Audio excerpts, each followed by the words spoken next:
Hello, જય શ્રી કૃષ્ણ. કેમ છો બધા?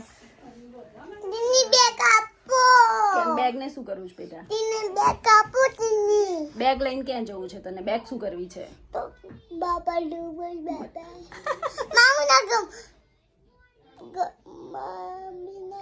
મામીના ઘરમાં જઈશ બેગ લઈને. તો મામી બાજુમાં તો રહે છે આપણા. અહીંયા શિવને ક્યાં જવું છે? નાનું ઘરે. તો નાનું ઘરે તો આપણે જવાનું છે ને, ત્યારે જઈશું. ઓકે હા માદીકો, ત્યારે જઈશું.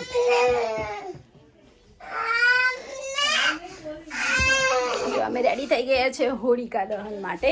અને મારા ભત્રીજા મિશિવની છે પહેલી હોળી, તો એને પગે નમાડવા જવાનું.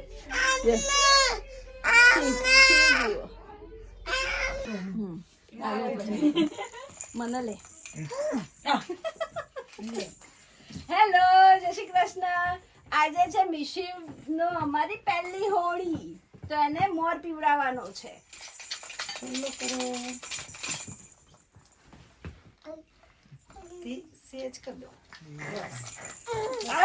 રોતો નહીં હા, બિલકુલ રોવાનું નહીં.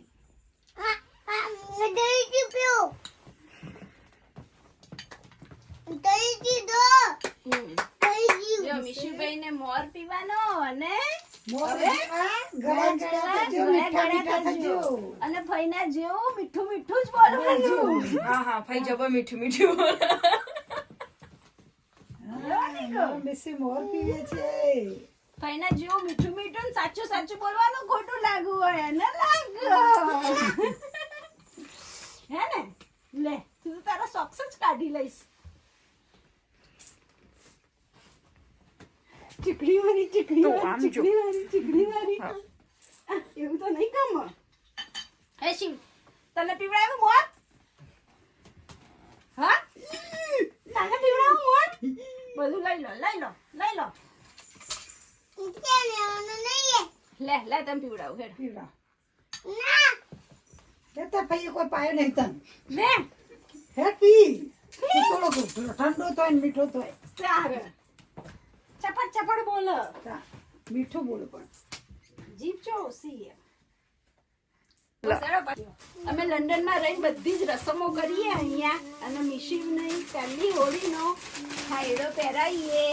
અને મારો તો ફેવરેટ છે, હું તો ત્યાં સ્પેશિયલ આના માટે જ જતી હતી મંદિરે હાયડો ખાવા. લો ખાવ. રોઈ ને આવે આયડો ખાય કોક નક્કી એના હાલો કે એના હાલો. ચલો અમે બધા નીકળ્યા હોળિકા દહન માટે.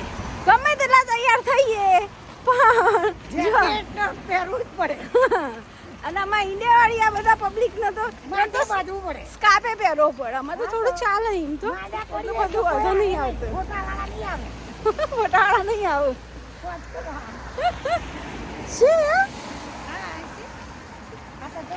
અમે બધા નીકળ્યા એમાં સાસુમાં, મમ્મી, શિવ, હું પોતે, ભાભી અને છોકરું તો બેઠો છે.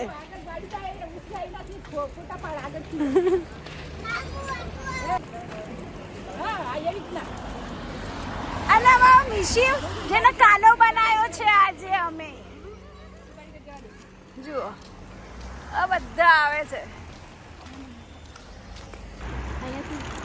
જો સનસેટ બી થવા માંડ્યો છે. અત્યારે અમારે 6 વાગે થાય છે. 30 તારીખે પાછું 1 કલાક ઓછો થશે, એટલે 7 વાગ્યાથી થવા મળશે અંધારું. 30 એપ્રિલે થાય એનો મતલબ માર્ચે થાય, સોરી, એનો મતલબ છે કે સમર ટાઈમ આવી ગયો. જો સરસ સનસેટ થવાથી થાય છે. અહીંયા દર્શન કરવા. અને મારા ભત્રીજા મિશીનો છે આ વખતે પહેલી હોળી, તો એને પગે નમાડવાનો છે. અને મને ખબર છે ત્યાં સુધી કે હિરણ્યકશ્યપનો છોકરો પ્રહલાદ, અને એમને નહોતો ગમતો, એના લીધે હોળિકા જે એમની બેન છે ને એ એમને લઈને બેઠા હતા એમ કે સળગી જાય ને એની માટે. તો પણ હોળિકાનું દહન થઈ ગયું, એ સળગી ગયા પણ પ્રહલાદને કશું ના થયું. એટલે શું હતું? ચૂંદડી ઓટીને બેઠા હતા ને, હા એ પેલા જેને લઈને બેઠા હતા ને એની ઉપર આવી ગઈ પ્રહલાદ ના ઉપર. હા એવું કેવું ખુશ્બુનું મને એટલો બધો આઈડિયા નહીં, અમને આટલી જ ખબર છે કે બસ આવું છે એના લીધે. અને એવું બી કહેવામાં આવે કે હોળિકા દહન કરીએ ને એટલે બધી જ જે બુરી નજર હોય ને એનું અહીં જ દહન થઈ જાય. અને કાલે એટલે જ બધા છે ને, એટલે જ કાલે છે ને પછી રંગોનો તહેવાર, બધા કલરથી એકબીજાને લગાવે અને બધા ગીલા શીખવા ભૂલી જાય. જો અડધી પબ્લિક કરીને દર્શન ઘરે જવા માંડી અને અમે હવે આવીએ છીએ.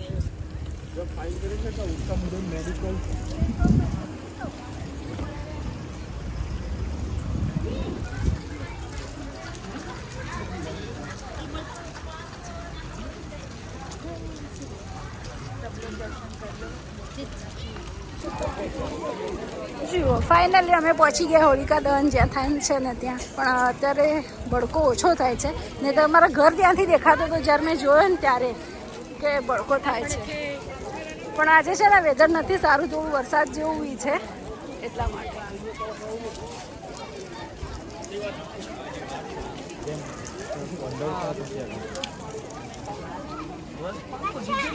એ વરસાદ અમારે ધીમો તો થયો છે પણ બધી પબ્લિક લઈને ફરે છે છોકરોને. મિશેલ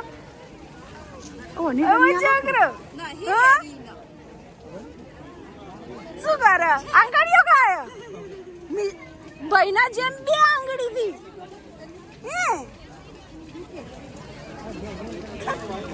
ઓહ હા રોવું આવ્યું છે મિશીના તો નવા નવા કપડાં પહેરીને. જુઓ લંડનમાં કેવો સરસ હોકામાનો ભડકો કર્યો છે ને. કરી લો બધા દર્શન જે લોકો નથી કરી શકતા.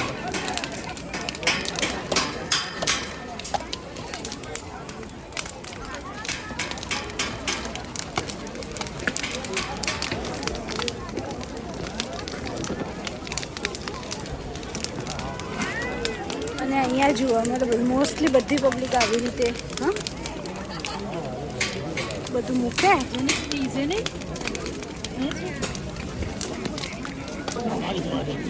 અમે પણ દર્શન કરી લીધા છે અને હોલકામાના સરસ રીતે. જો નિશિવના બાકી છે, એના કાકા આવશે એટલે અમારામાં એકચ્યુઅલી એવું હોય કે કાકા આવે ને તો 5 રાઉન્ડ લઈને પહેલી વાર છોકરું જન્મે ને એની તરત જે બી પહેલી હોળી આવે ને ત્યારે એને દર્શન કરાવવાના અને 5 આંટા ફેરવવાના. હા બેટા, આવા દીકરો શું ખાય છે? એપલ. શિવ તો મંદિરમાં જઈને એપલ લઈ આવ્યો. તો દર્શન કરે ને દીકો? ઓકે દીકો. ઓ ઓ ઓ ઓ ઓ આઈ રહ્યું. વાહ છોકરા તો રડવું આવ્યું નવા કપડામાં. ચલો તો અમારા સરસ રીતે દર્શન થઈ ગયા. બહુ જ ભીડ છે ને હજુ તો પબ્લિક આયા જ કરે છે. જુઓ આ બધી પબ્લિક જે છે ને હવે આવે છે દર્શન કરવા.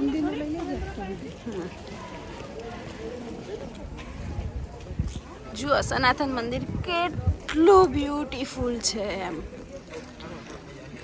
અને બહુ જ મોટું છે. આમાં બધા જ ભગવાન છે.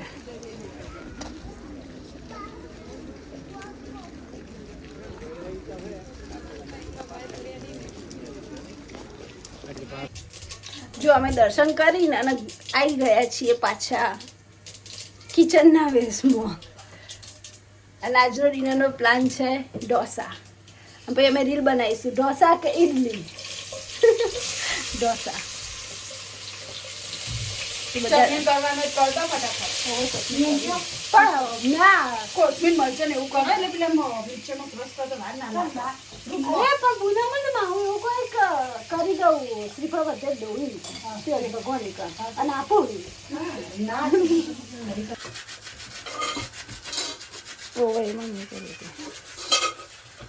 ચલો આવી જાઓ બધા ઢોસા ખાવા. ધવલ એ શું In the Mava party. Come on, Mava party. ચલો તો આજનો વિડીયો અમારો અહીંયા જ પૂરો થાય છે. એડવાન્સમાં બધાને હેપી હોલી. આઈ હોપ બધાની હોલી સરસ રીતે જાય અને please take care and be careful. સરખી રીતે હોળી રમજો કે કોઈને કોઈ નુકસાન ના થાય. બાય બાય, જય શ્રી કૃષ્ણ.